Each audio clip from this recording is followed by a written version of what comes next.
akong mga bunny. 13 days old. So cute, so cute.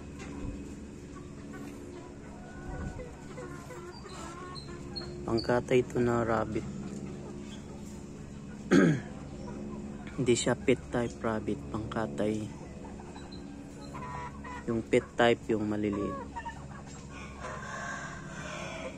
Ito pangkatay. Alam nyo ba na napakasustansya ng karne ng rabbit? Kaya ito ang paramihin ko pag-alaga. Pang konsumo at pang benta. So isang pares pa ang ano ko ngayon. Bibili pa ako ng isang pares.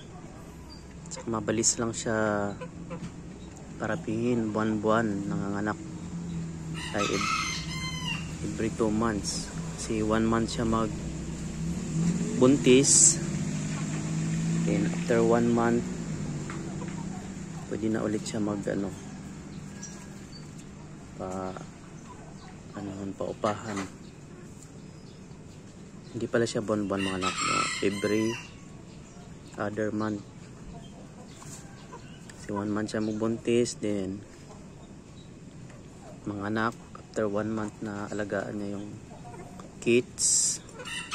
So 1 month ulit magbuntis naman siya. Kaya mabilis paramihin ang rabbit.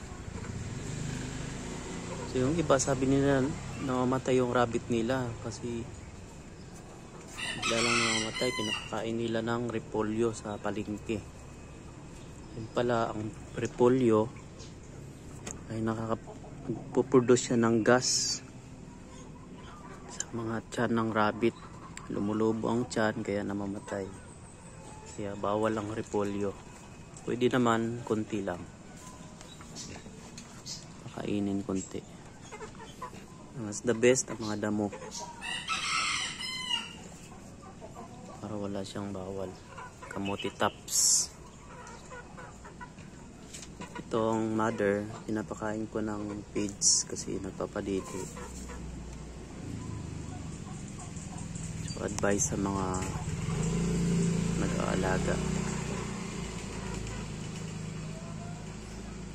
Ayan. So very cute. Ang 13 days old. So bagong buko lang mata nila. Ayan, very cute. So after 30 days, ihiwalay na sila sa mother. Yung mother magpapa-opa na naman. Then magbuntis na ulit. Ayan, malaki na yan. After 2 months to 3 months, pwede na katayin kung gusto katayin ang rabbit.